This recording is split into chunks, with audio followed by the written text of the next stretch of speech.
أعوذ بالله من الشيطان الرجيم بسم الله الرحمن الرحيم الحمد لله رب العالمين والصلاة والسلام على سيدنا محمد وعلى آله وصحبه أجمعين اللهم علمنا ما ينفعنا وانفعنا بما علمتنا وزدنا علما نافعا اللهم أرنا الحق حقا وارزقنا اتباعه وأرنا الباطل باطلا وارزقنا اجتنابه ربي اشرح لي صدري ويسر لي أمري واحلل عقدة من لساني يفقه قولي.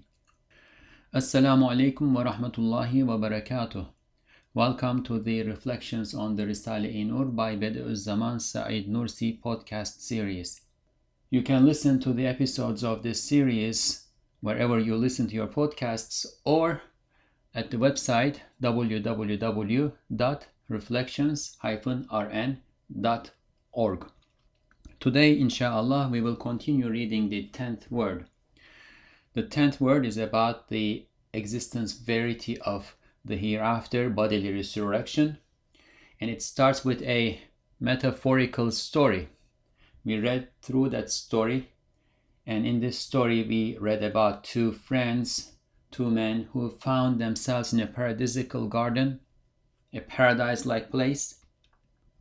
Everything was in order, everything looked perfect, except that there were some abusers who seemed to have a free pass in doing what they were doing. One of the friends thought that this place did not belong to anybody. The abusers were just getting by what they were doing, and he wanted to become one of them too.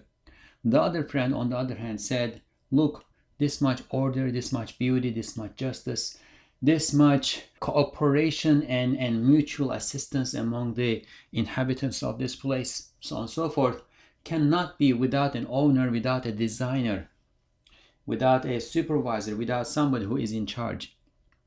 And we see from all this order, mutual assistance, etc., that owner has absolute justice, absolute orderliness, absolute beauty. And what we see here is not a match for what we understand that he is capable of doing. Therefore, there must be another place, a permanent abode, a permanent seat of his justice and power, a place where his majesty and beauty and justice is permanently established, where his royal power is permanently established. And if that place exists, we also see that the inhabitants of this place all come and go. Nobody stays here forever. We will also go there, and we should keep that in mind and behave here accordingly. And we should follow order too. In the end, the friend who was stubborn, did not want to see reality, etc., was convinced. And following this metaphor, Ustad Nursi is going to start giving us the reality to which the indications in the metaphor were pointing to. We will move on to there, but before that, he gives us an introduction to this section of realities in the 10th word. Inshallah, today we will continue reading the 10th word from that introduction. Bismillah. Mukaddime, introduction. Birkaç işaretle başka yerlerde, yani 22. 19. 26. sözlerde izah edilen birkaç meseleye işaret ederiz. By means of a few indications, here we will refer to several matters that are explained elsewhere in detail, that is in the 22nd word, the 19th word, and the 26th word. Inshallah, at some point we will come to these words and we will read them in detail too. Here, Ustad Nursi is just pointing to the realities that are exposed and expounded in detail in those words, as again an introduction to the realities that he is going to tell us about the verity and existence of the hereafter and bodily resurrection. Birinci işaret, first indication. Hikayedeki sersem adamın o emin arkadaşıyla 3 hakikatleri var. The foolish, empty-headed man in the previous metaphorical story, and his trustworthy companion correspond to 3 realities. So the two friends, one of them represents something in reality and the other represents something else in reality. Birincisi nefs-i emmarem ile kalbimdir. The first one is my compulsive lower soul and my heart. The stubborn friend who wanted to behave as if there was no hereafter, as if there was no ultimate justice and judgment and accounting, who does not want to recognize the existence of an owner of the place that they found themselves in, corresponds to the lower soul, the lower and compulsive soul. And the smart friend, truthful friend, insightful friend corresponds in reality to the heart. This is one way to look at it. İkincisi, felsefe şakirtleriyle Kur'an-ı Hakîm'in tilmizleridir. The second way to look at this is the students of philosophy and the pupils, students of the wise, all-wise Qur'an. The friend who did not want to recognize that there would be an accounting in afterwards, who did not want to recognize that there would be an owner of the places that they found themselves in, the one who did not want to recognize things that he did not see with his eyes, and the things that required his intellect to intervene and deduce the reality, corresponds to the students of philosophy. Whereas the other friend who sees and accepts the order in the place corresponds to a student, a follower and disciple of the Qur'an, the all-wise Qur'an. Because the all-wise Qur'an explains us reality as reality is. It shows us the wisdom in everything. Üçüncüsü, the third, ümmeti İslamiye ile milleti küfriyedir. The third is the ummah of Islam and the nation of disbelief. Felsefe şakirtleri ve milleti küfriye ve nefs-i emmarenin en müthiş dalaleti Cenab-ı Hakk'ı tanımamaktır. The greatest error and misguidance of the students of philosophy and the nation of disbelief and the lower compulsive soul is not to recognize the Almighty God, the Almighty Real. One might ask, why philosophy here? Now, if philosophy is love of wisdom and a search for truth and reality, ultimately that search should take a person to the absolute reality, Cenab-ı Hak, the Almighty Real, to God, because that is what reality is. However, sometimes in some schools of philosophy, the followers of these philosophical schools have a priori, from the beginning, accepted the non-existence of a creator who guides his slaves to reality. So they have tried to find reality without resorting to the guidance of revelation. And this is misleading. This is not reality as reality is. If it were the case, they could have been actually searching for reality in a sincere way, but it is not the case.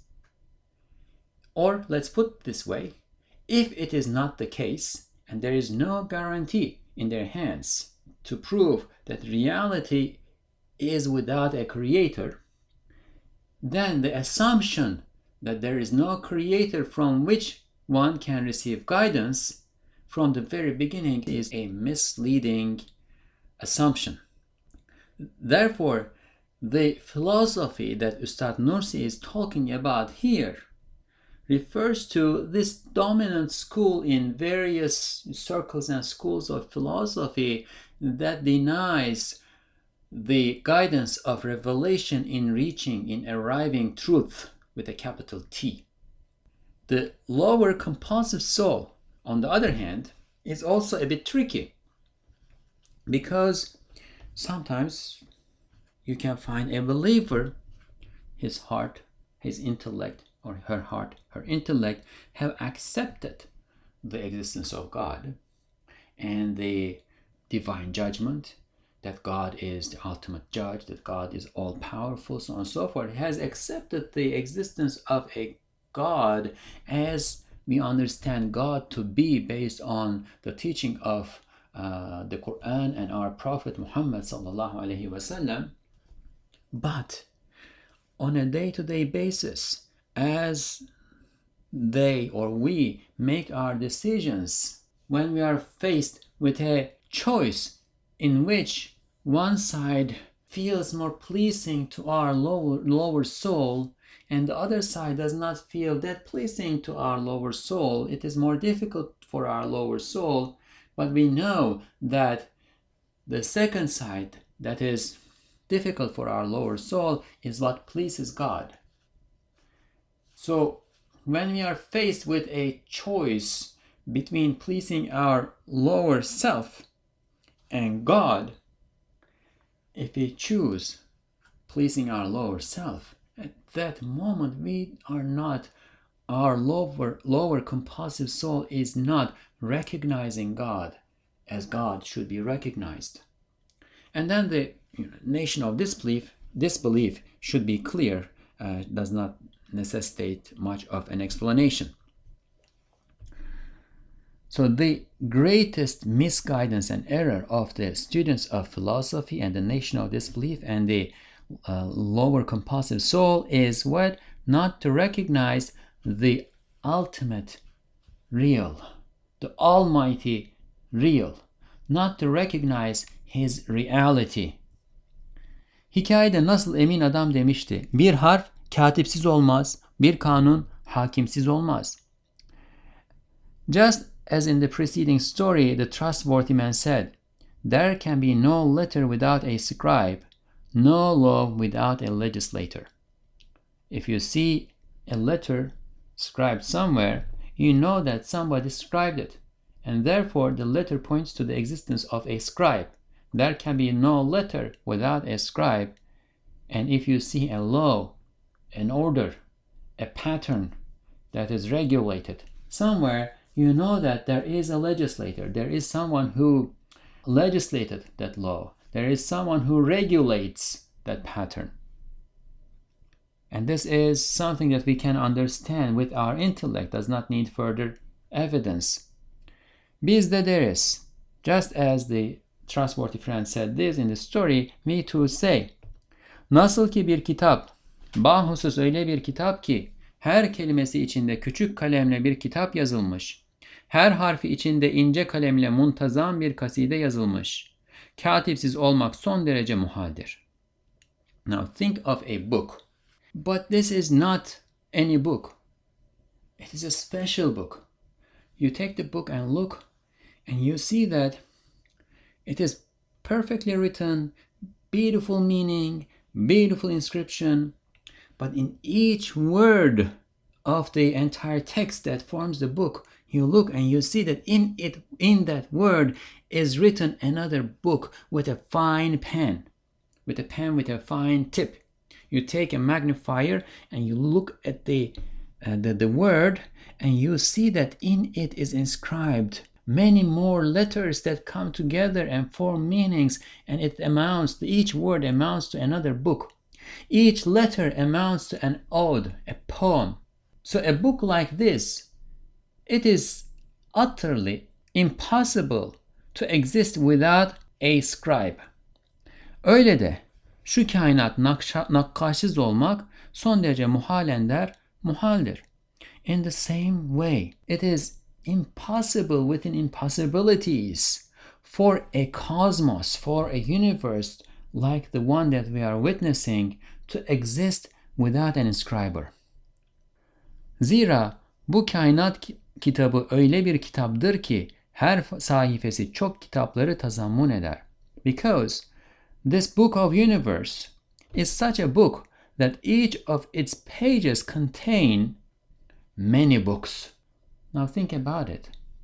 The cosmos is a book and it has pages. Each star is a page. Each planet is a page. Each galaxy is a page. You turn one of those pages, you look at the page of the earth, And what you see there is that there are these oceans and land masses, and each one of them is a book to be read. And then you turn over and look at the page of the oceans, and what you see there is that there is this perfect ecosystem in which there are the sea plants, planktons, fish, all sorts of creatures, all sorts of delicate balances between the temperatures and the movement of the water, and etc. You look at the page of the land and you see the nature, the trees, the mountains, the wind, the flowers and plants and bugs and insects, and the microcosmic creatures in the soil that synthesize nitrogen and synthesize lots of other nutrients for the plants, and then the animals are eating those plants, etc. It's each of these are books in themselves. And then you turn one of those pages and you look at the, let's say, the animal kingdom, and that's a book in itself. And you turn on the pages in the book of the animal kingdom and you take one animal, let's say you take a camel, and that's a book to be read in itself. In the camel, you take it, turn and you look at its veins, and in the veins, the blood flowing, and the blood is a book to be read in and of itself, and so on and so forth. So this cosmos, this great book of the universe, as Ustad Nursi calls it, and as others have called before him, is like a book. Is like a book. In each of its pages, there are many other books. Hatta her kelimesi içinde bir kitap vardır. Not even pages. Each of its words contain a book in itself. Her bir harfi içinde bir kaside vardır. There is an ode, a beautiful long poem in each of its letters. Bir meyve bir harf, bir çekirdek bir noktadır. A fruit is a letter. A seed, a stone, a seed is a point, a dot. O noktada koca bir ağacın programı, fihristesi var. In that tiny dot, there is the program and contents of a gigantic tree. Think of a fig, the seed of a fig, those tiny seeds, and a giant fig tree comes out of that. Or a pine nut. You take a pine nut, this tiny thing, and a giant pine tree comes out of it. İşte böyle bir kitap, evsaf-ı celal ve cemale, nihayetsiz kudret ve hikmete malik bir zat-ı zülcelal'in nakş-ı kalemi kudreti olabilir. So a book like this can only be the inscription of the pen or power of the one of majesty who has infinite power and wisdom. The one of majesty, the majestic one who has infinite power and wisdom. A book like this can only be the work of the one who is qualified with all the majestic and beautiful qualities, who has infinite power and wisdom. It can only come out of his pen of power. Demek alemin şuhuduyla bu iman lazım gelir. In that case, by seeing the universe, looking around and seeing the cosmos, it is incumbent upon the beholder to have faith in this one of majesty. İlla ki dalaletten sarhoş olmuş ola. Unless this person is inebriated, intoxicated with misguidance. Hem nasıl ki bir hane ustasız olmaz. Bahusus öyle bir hane ki harika sanatlarla, acayip nakışlarla, garip zinetlerle tezyin edilmiş. Hatta her bir taşında bir saray kadar sanat derc edilmiş. Ustasız olmak hiçbir akıl kabul edemez. Gayet mahir bir sanatkar ister. Now, a house, an edifice, a building cannot be without a master who built it.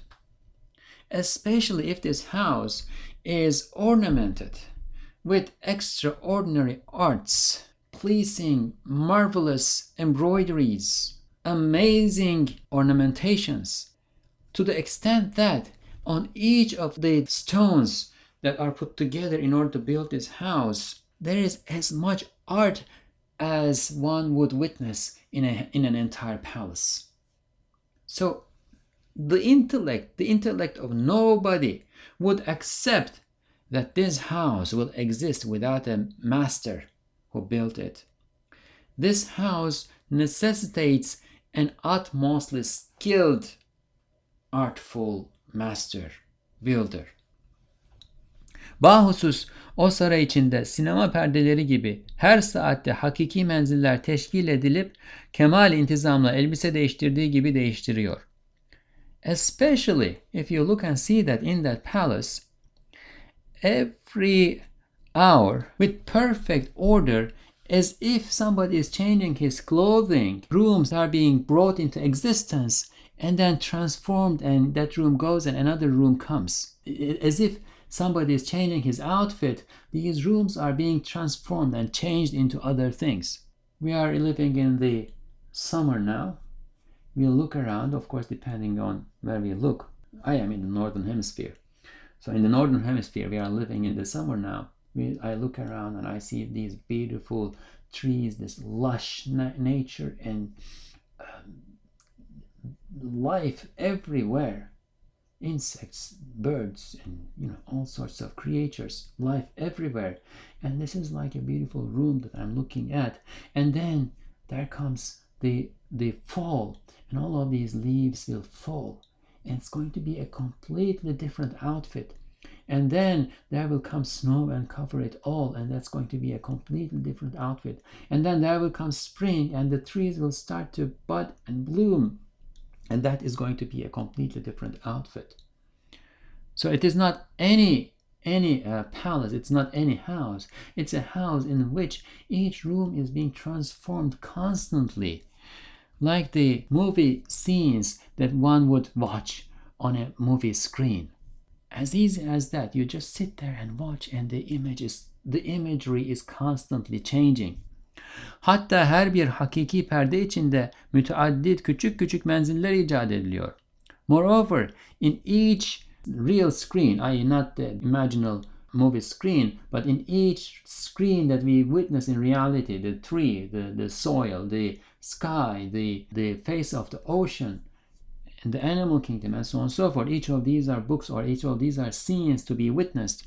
In each of those scenes, on each of those screens, numerous small rooms are being invented, being brought into existence and then transformed.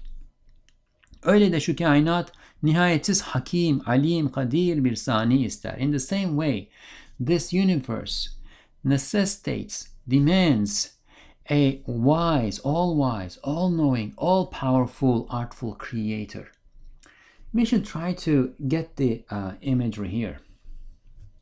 This is not something just to listen, but to try to imagine, to use our contemplation, to internalize. And it's very easy. It's everywhere. It is in the very reality that we experience on a day-to-day basis. Even if we are living in a stone-built concrete city, just look up on the sky.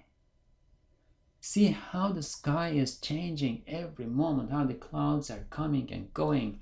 Look how the lighting is changing throughout the day, with the sun rising from the east, coming to the top, and then setting from the west. Feel how the temperature is changing throughout the day. Or if you are so detached from nature to even see this, look how a person's mood is changing throughout the day. How what we eat affect us, and how we feel in different ways at different times of the day. How we perceive other people's moods are changing throughout the day. Each of these, everything that we can witness around, is a book to be read. And in every book that we see around, there are pages that we can turn over and read, and each of those pages contain books in themselves. And each of those books in the pages contain books in themselves. We don't know where it goes. We don't know what the smallest particle is yet. But the smaller you go, the finer you go, the more you find. It is an amazing world that we live in, and we need to make something out of it. We need to reflect upon it. We need not just pass by and take it for granted. We need to build the sense of wonder and amazement. Everything that we see around, when we build that sense of wonder and amazement, everything that we see around is going to become a miracle. It's going to become a sign proving the existence and power and wisdom and beauty and majesty of our Lord. Öyle de şu kainat nihayetsiz hakim, alim, kadir bir sani ister. In the same way, this universe calls for an all-wise and all-knowing and all-powerful, artful maker. Çünkü şu muhteşem kainat öyle bir saraydır ki, ay, güneş lambaları, yıldızlar mumları, zaman bir ip bir şerittir ki, o sani-i Zülcelal her sene bir başka alemi ona takıp gösteriyor. Because this magnificent universe, cosmos, is such a palace that in it, the moon and the sun are its lamps. The stars are candles burnt in it. Zaman bir ip, the time is a rope, a ribbon. On it, the majestic, artful maker is hanging the imagery of a different realm every year. And he is showing them to us. So imagine this rope on which images, photographs are being hung. Or imagine a movie reel. A movie reel. It's passing by. And in each frame on that reel, a different imagery is displayed. That's time. The time that we cannot resist, that we live in, is a creature. It is created. And understanding and internalizing this solves many problems in our understanding of reality as reality is, but that's a discussion for a different time. Time is like a reel. God is creating this existence, or the imagery of this existence, at every moment and putting on a frame and moving it on this reel. Every year is like a frame on that reel. The majestic, artful maker has created this universe like a palace, as if the moon and the sun are lamps, the stars are candles, and he is putting that palace on time, frame by frame, and passing before us. He is willing it into existence in each frame. The existence that we see around, the realm that we see around, the cosmos that we witness, does not exist in and of itself. It is not self-subsisting. It is being willed into existence in every moment by God. If he did not will it into existence from now to the moment that comes after now, it would not exist at all. But we also need to understand that time is created, and therefore God is not in time. No, he is creating time, and he is creating these images, the reality that we see around, these frames, and hanging it on time. Time is also his creation. O taktığı alemin içinde 360 tarzda muntazam suretleri tecdid ediyor. So he puts a realm on each frame on that reel, and in that frame he is renewing perfect orderly images 360 times in each frame. Ustad Nursi, of course, is following the Hijri calendar here and saying 360. Approximately 360 days. Each day is a different and renewed image of it. But if you were to go deeper, each moment is one. Kemal intizamla ve hikmetle değiştiriyor. He is transforming it, changing it with perfect order and wisdom. Yeryüzünü bir sofra-i nimet yapmış ki her bahar mevsiminde 300 bin enva masnuatıyla tezyin ediyor.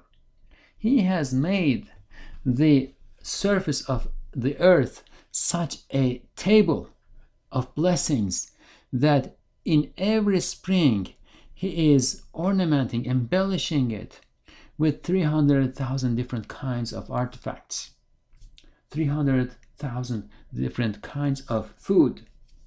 And of course, we might have mentioned this before, Ustad Nursi is using the scientific wisdom, scientific recognition of his time in referring to 300,000 different species. But scientists have discovered many more, in the millions and millions of different species. He is embellishing that table. The surface of the earth is like a table. He is filling that table and also ornamenting it with millions and millions of different artifacts every spring. Hatta hesaba gelmez envai ihsanatıyla dolduruyor. He is filling it with different types of his bestowals that cannot be counted or calculated or limited. Öyle bir tarzda ki nihayet ihtilat içinde ve karışmış oldukları halde nihayet derecede imtiyaz ve farkla birbirlerinden ayrılıyorlar.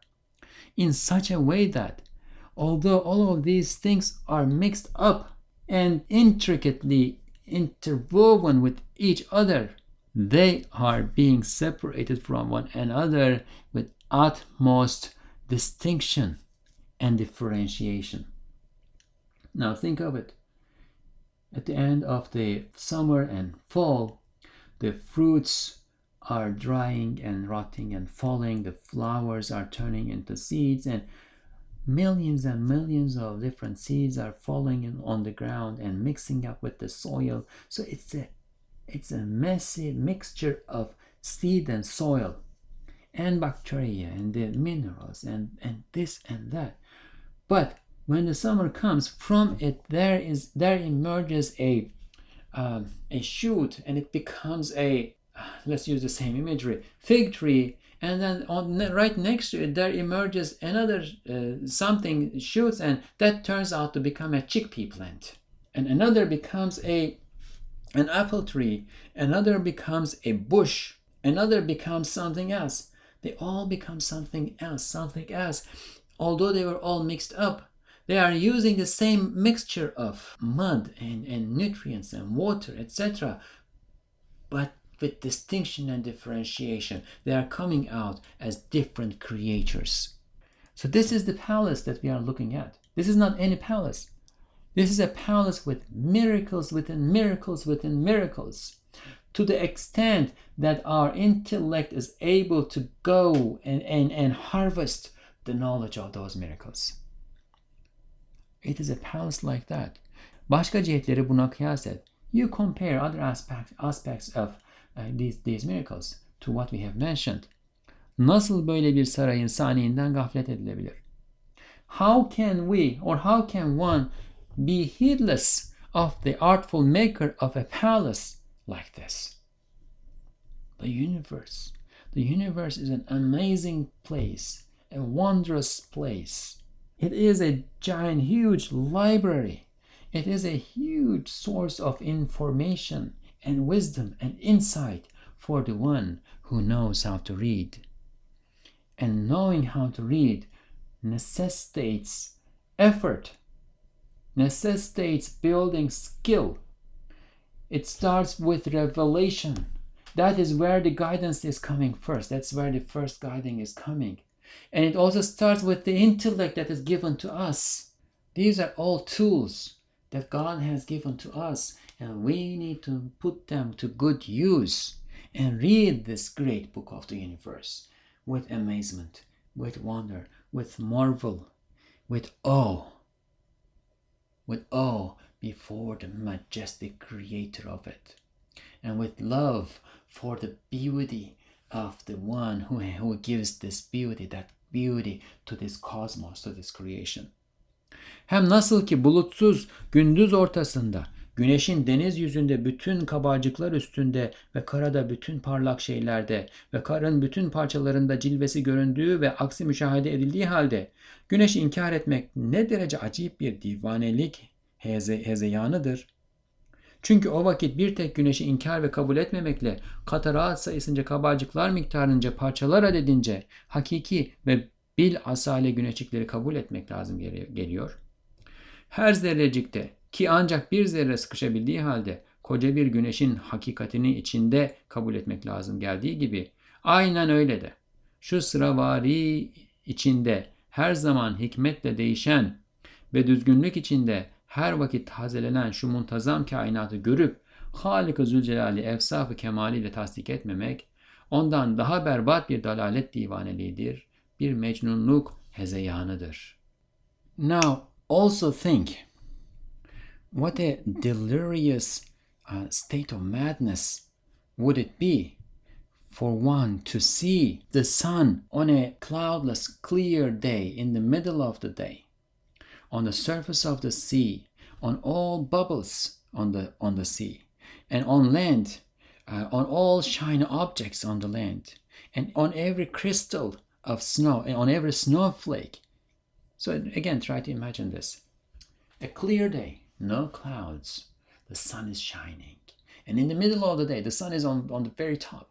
And you look around and you see the sun on the surface of an ocean. And then you turn to the land on every shiny object. Maybe a drop of water on a plant, maybe a river flowing and you see the bubbles on the river. Maybe a mirror in your hand, maybe a piece of glass. On every shiny object, you see the sun. And then, if it is winter, on every snowflake, on crystals, on all sorts of crystals. So in the middle of this, a day like this, imagine yourself watching the image of the sun on all of these reflective objects. And of course, we are not talking about seeing the sun itself, because the sun is so shiny that if you were to raise your eyes up and look at the sun, that would blind you. So you cannot see it, but you can see the image of the sun on the surface of the ocean, on shiny objects, and on snowflakes, on crystals. Imagine yourself looking at the image of the sun on a day like this.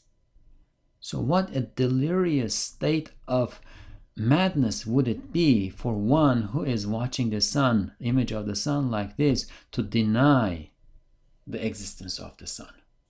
Because if one were to do this, if one were to deny and not accept the existence of a single sun on a day like this, he would have to accept as many suns or as many little suns as the number of drops, bubbles, shiny pieces, and not only images, but also real suns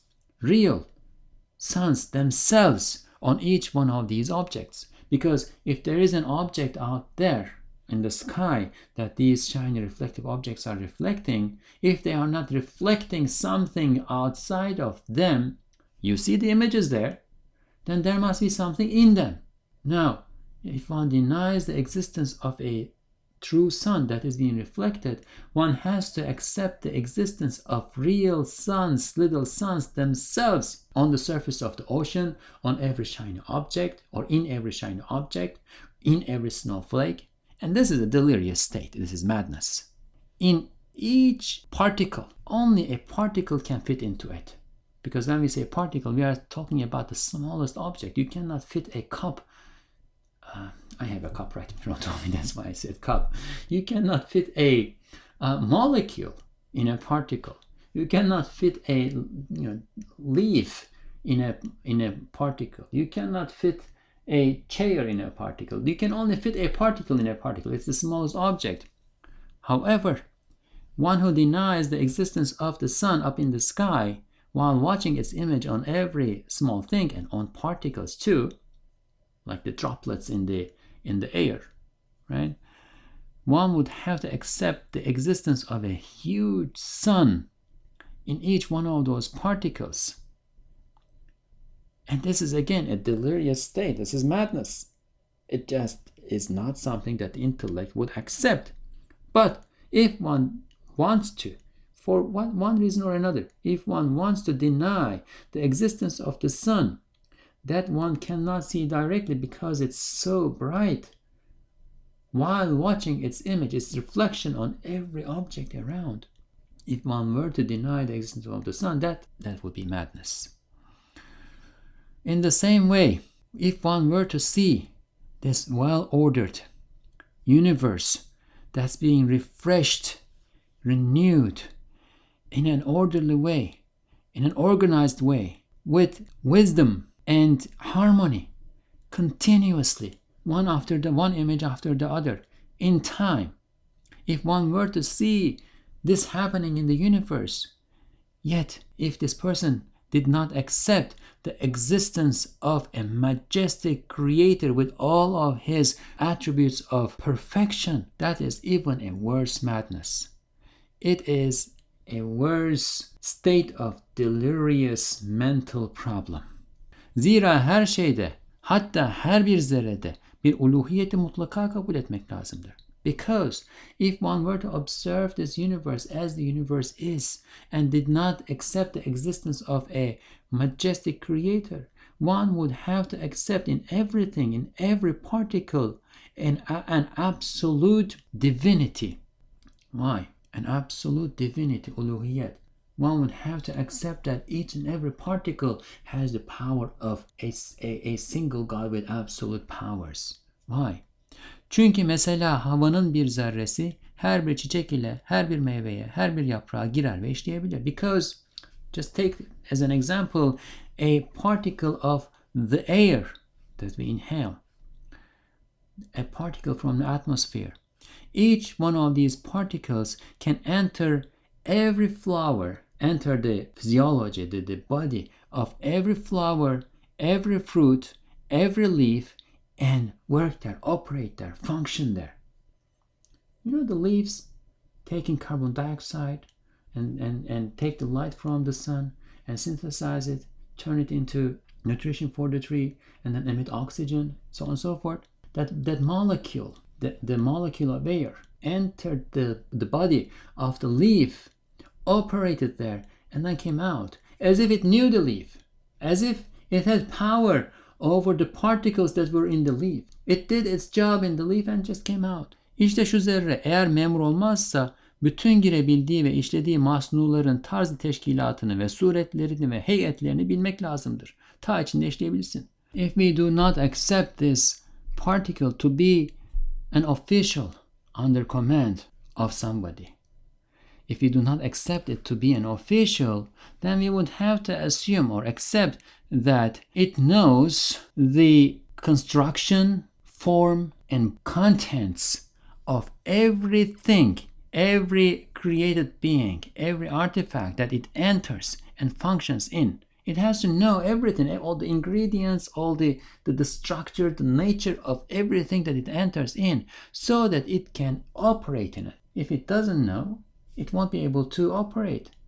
Assume that you are visiting a city and you want to see 5 particular locations. You have 5 tasks to take care of. You want to go to a particular mosque and pray there, and then get out of the mosque and go to a particular museum and visit it, and then go to a particular library and go to a particular shop, and then go to the bus station, which will take you to somewhere else. 5 different places. What do you need? You need a map. And you also need the knowledge of how to navigate the city, how to apply what's in the map to the city. You need the knowledge of how to walk, how to go up and down the stairs, how to cross the streets, when to cross the streets, on red light or green light. You need the knowledge of a lot of things that appear to be natural to the inhabitants of the city, but that are actually not, that are all learned knowledge, learned information. You need all that information in order to navigate the city. Now, it is as if every air particle knows the structure, the navigational knowledge necessitated in order to operate in each and every leaf, in each and every plant, each and every fruit, each and every soil particle. How is that happening? We will either assume that this particle has the knowledge and power to operate everywhere, or we will assume that it is an official, it is under command, and it is being directed. Go here, go there, do this, lift your right foot, lift your left foot, move, stop. It is either it is receiving directions, and it's receiving directions, commands in a perfect way, or it has the knowledge. Either it is God who has the knowledge and power over everything, or it's an official of God. Demek muhit bir ilim ve kudrete malik olmalı ki böyle yapsın. Because if it were to move around without the external guidance, it would have to have an infinite knowledge and power in order to do what it is doing, because it's doing what it is doing in many places with perfect order. Mesela, another example. Toprakta her bir zerresi kabildir ki muhtelif bütün tohumlar ve çekirdeklere medar ve menşe olsun. If you look at soil, we see that every, let's say, handful of soil, every pot of soil is able to be the source and location hotbed for various different seeds and stones, and it has the ability to provide nutrition and provide a hotbed for them. Eğer memur olmazsa lazım geliyor ki otlar ve ağaçlar adedince manevi cihazat ve makineleri tazammun etsin. If you don't assume that it is an official, i.e. if you don't accept that it is receiving command and it is acting under command of one who knows everything and has power over everything, then we would have to accept, it would become necessary that it would have to have as many different pieces of metaphysical equipment and machinery as the number of weeds, herbs, plants and trees that are growing on it. Veyahut onların bütün tarzı teşkilatını bilir yapar. Bütün onlara giydirilen suretleri tanır, dikebilir, bir sanat ve kudret vermek lazım gelir. Or we would have to attribute to it an artfulness, an artistry and power that would be able to, that would know the ways of formation of all of those seeds and stones, all of those plants and trees, and all of the different forms that are going to be donned over those plants and trees. Because from that soil is coming out the shape of the, again, fig tree and the shape of the box tree bush. From that soil is coming out the form of the rose and the rose tree, and from it is coming out the form of the thistle. They're all coming out from the same soil. And you can even put one after the other and use the same soil with time gap for different plants and trees. So either it has the machinery, the equipment, the gadgets in order to work all these forms and sew them like a tailor, and has knowledge of the designs and the blueprints for all of them, or it's just moving under command and it's an official. Daha sair mevcudatı da kıyas et. So you can compare other existent beings to this. Ustad Nursi gave us the example of soil and air particles. Ta anlayacaksın ki her şeyde aşikare vahdaniyetin çok delilleri var. So that you will understand that in everything, now this is important, in each and everything, there are the signs, there are the evidences, proofs of essential oneness, the essential oneness of God, and it is visible, clear, apparent in everything, in each and everything. So this is one of the beautiful and very useful aspects of the Risale-i Nur, the style of Bediuzzaman Said Nursi, the knowledge that he brings us from the Qur'an. He shows us the signs of God's oneness in each and everything. He shows it overall, generally. And that is usually what we see in terms of providing evidence in dialectical theology, in kalam, in the kalam tradition. But Ustad Nursi uses the method of the Qur'an and shows us that these proofs, these evidences exist in each and everything. You look at an air molecule and it is there. You look at a handful of soil and it is there. You look at a fig tree and it is there. At night you look at the moon and it is there. Everywhere, in each and everything. There is no place that you can turn to and not see the signs of God's essential oneness. And this is expressed beautifully in a poetic line that Ustad Nursi quotes in various places, وَفِي كُلِّ شَيْءٍ لَهُ آيَةٌ تَدُلُّ عَلَى أَنَّهُ وَاحِدٌ. And in everything, he has a sign that indicates that he, the Creator, is one. وَفِي كُلِّ شَيْءٍ لَهُ آيَةٌ. And in everything, he has a sign تَدُلُّ عَلَى أَنَّهُ وَاحِدٌ, that indicates that he is one. Everywhere. And wherever you turn your face, you see God's signs, as the Qur'an also says. Evet, bir şeyden her şeyi yapmak ve her şeyi bir tek şey yapmak, her şeyin Halık'ına has bir iştir. Yes, to make everything from one thing and everything into one thing can only be the work of the one who is the creator of everything. Let's try to do this again.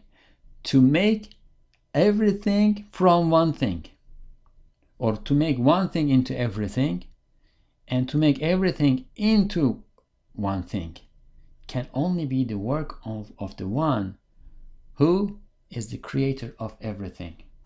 Soil is a handful of soil, but everything comes out of it. And then everything becomes soil ultimately. And there is this cycle. There is this cycle of life. It can only be maintained by the one who is in charge of everything, because everything is cycling with each other. Everything is connected to one another. One who misses one part of the cycle cannot control any part of the cycle. In order to control a single part of the cycle, you have to be able to control the entirety of the cycle. وَإِن مِّن شَيْءٍ إِلَّا يُسَبِّحُ بِحَمْدِهِ. Ferman-ı zişanına dikkat et. So pay attention to this dignified decree that says وَإِن مِّن شَيْءٍ إِلَّا يُسَبِّحُ بِحَمْدِهِ. And there is nothing that does not glorify your Lord with praise and gratitude. And of course, this is from the Qur'an. It is from the 44th verse of the Surah Al-Isra, the 17th chapter of the Qur'an. And again, this is something that Ustad Nursi refers to again and again. وَإِن مِّن شَيْءٍ إِلَّا يُسَبِّحُ بِحَمْدِهِ. And there is nothing that does not glorify him with praise and gratitude. And that is the foundation of Ustad Nursi's teaching. That's the foundation of the Qur'an's teaching too, but Ustad Nursi takes from the Qur'an and elaborates on it for us.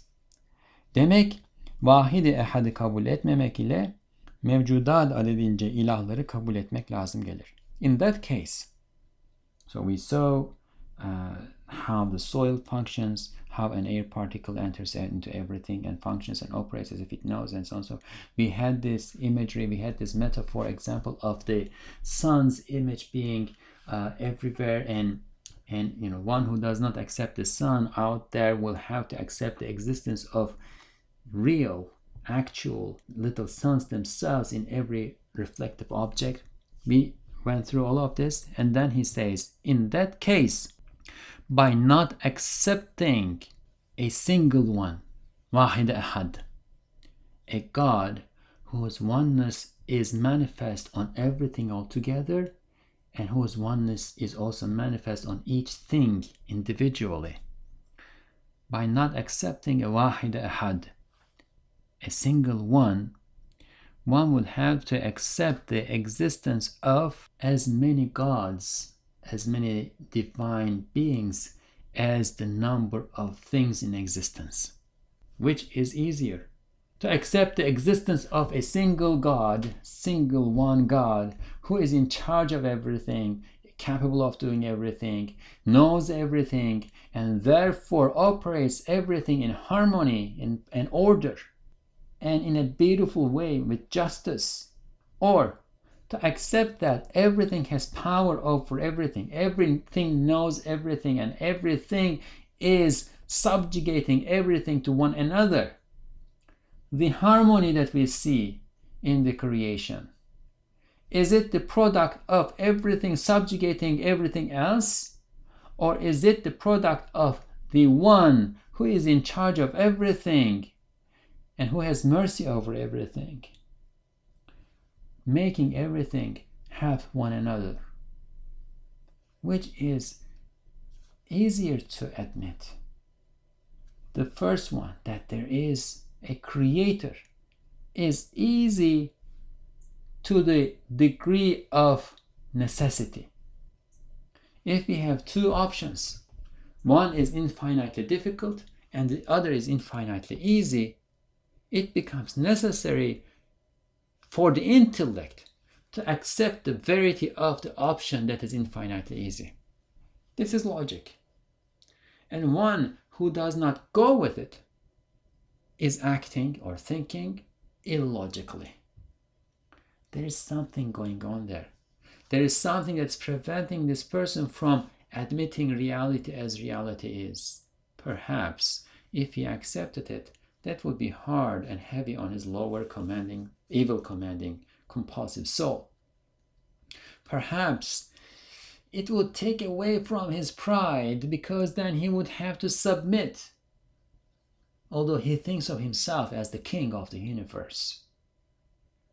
If he were to admit, perhaps that's not what he saw from his parents or peers, and he is afraid of being ostracized, externalized, blamed, ashamed by them. He is afraid of not being accepted by them.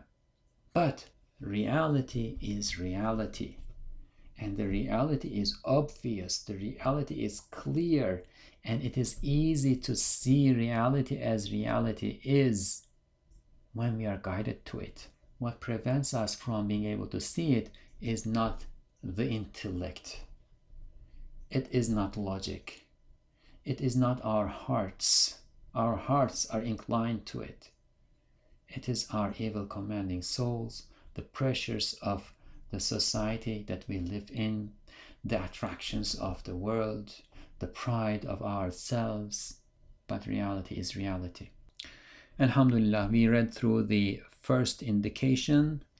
Inshallah, we will continue with the second, third, and fourth ones, and there are 4 of them in the coming episodes on the 10th word.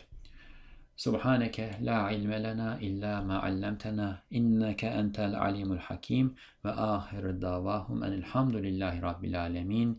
الفاتحة.